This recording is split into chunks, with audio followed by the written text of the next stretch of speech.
Vivo ហើយរឿងកាន់តែធំរុស្ស៊ីបំវាយក្បាលក្រុមនុយក្លេអ៊ែរទៅរកហ្វាំងឡុងហើយនៅពេលនេះក្រោយលុតអ៊ុយក្រែនឲ្យចុតបាយដោយធ្វើឲ្យទីក្រុងគៀវរង្គើរាប់ម៉ោងនិងបានបណ្ដាលឲ្យមនុស្សយ៉ាងហោចណាស់27នាក់បានបាត់បង់ជីវិតនោះយោងតាមភ្នាក់ងារសារព័ត៌មាន TASS បានរាយការណ៍ថាលោក Dmitry Medvedev អនុប្រធានក្រុមប្រឹក្សាសន្តិសុខជាតិរុស្ស៊ីបានបញ្ជាក់យ៉ាងច្បាស់ហើយថាចាប់ពីពេលនេះតទៅហ្វាំងឡុងត្រូវបានកត់ត្រាចូលទៅក្នុងបញ្ជីនៃគោលដៅដែលត្រូវបានវាយប្រហារដោយអាវុធនុយក្លេអ៊ែរហើយបន្ទាប់ពីប្រទេសនេះបានលុបចោលបំរាមដែលហាមឃាត់មិនឲ្យមាននុយក្លេអ៊ែរនៅលើទឹកដីរបស់ខ្លួននោះកាលពីថ្ងៃទី17ខែមិថុនាសភាហ្វាំងឡុងបានអនុម័តសេចក្តីព្រាងច្បាប់មួយដែលស្នើឡើងដោយរដ្ឋាភិបាលដោយអនុញ្ញាតឲ្យមានការនាំចូលដឹកជញ្ជូនស្តុកទុកនិងផ្គត់ផ្គង់អាវុធនុយក្លេអ៊ែរនៅលើទឹកដីរបស់ខ្លួនលុះថ្ងៃទី3ខែកក្កដានេះលោក Medvedev បានចេញមកព្រមានដោយចំអកបែបនេះថាចូលសប្បាយអចោះហ្វាំងឡុងឥឡូវសន្តិសុខរបស់អ្នកឯងឈានដល់កម្រិតកំពូលហើយ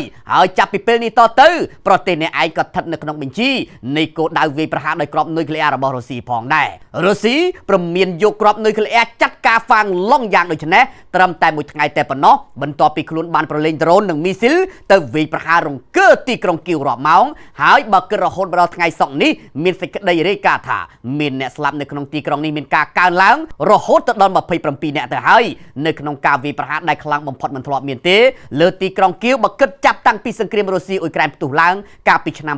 2022មកលោកប្រធានាធិបតី Zelensky ដែលបើកយុទ្ធនាការ40ថ្ងៃបង្ខំឲ្យលោកពូទីនព្រមបញ្ចប់សង្គ្រាមនោះបានលើកឡើងថានេះមកពីសម្ព័ន្ធមិត្តលោកខាងលិចបញ្ជូនប្រព័ន្ធការពារដែនអាកាសមកឲ្យអ៊ុយក្រែនបន្ថែមទៀតយឺតពេលពេកម្លេះជនស៊ីវិលមិនស្លាប់ដល់ច្រើនម្លឹងនោះទេនៅក្នុងករណីទប់អ៊ុយក្រែនមិនជាប់ទឹកចុងក្រោយរុស្ស៊ីមានតែប្រើគ្រាប់នុយក្លេអ៊ែរតែប៉ុណ្ណោះប៉ុន្តែក្រុមអ្នកវិភាគមើលឃើញថាបើប្រើនុយក្លេអ៊ែរលើអ៊ុយក្រែនរុស្ស៊ីអាចរួចខ្លួនប៉ុន្តែបើប្រើលើហ្វាំងឡុងប្រហែលជាគ្រាប់នុយក្លេអ៊ែររបស់ NATO ហោះមុខសង្គ្រោះវិញហើយដោយសារតែហ្វាំងឡុងឥឡូវគឺជាសមាជិក NATO ដែលមានឆ័ត្រការពារយ៉ាងរឹងមាំក្រោមមាត្រា5ដែលចែងថាបើនរណាហ៊ានតែប៉ះសមាជិករបស់ខ្លួននោះ NATO នឹងលើកគ្នាទាំងពូជមកការពារហើយ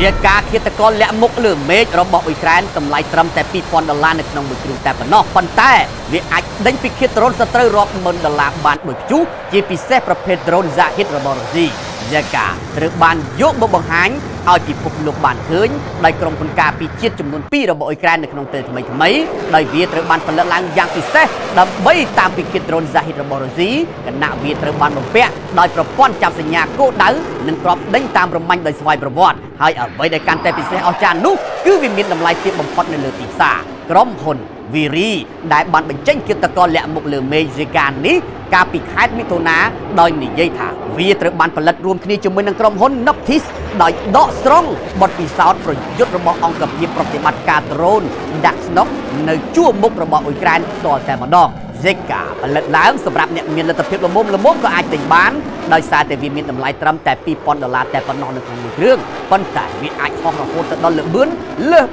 340គីឡូម៉ែត្រទៅទៀតនៅក្នុងមួយម៉ោងហើយវាអាចហោះហើរនៅក្នុងរយៈកម្ពស់រហូតទៅដល់6គីឡូម៉ែត្រនិងអាចបំពេញប្រតិបត្តិការបានចម្ងាយ30គីឡូម៉ែត្ររាប់ចេញពីចំណុចហោះឡើងដោយអាចសម្កាំងនៅលើអាកាសបាន20នាទីវាគឺជាឃាតករលាក់មុខលើមេឃដោយសារតែវាសង្ងំដេញតាមចាប់វត្ថុគំរាមកំហែងលើមេឃបានយ៉ាងលឿនដោយស្វ័យប្រវត្តិតែម្ដងហើយស៊ីកា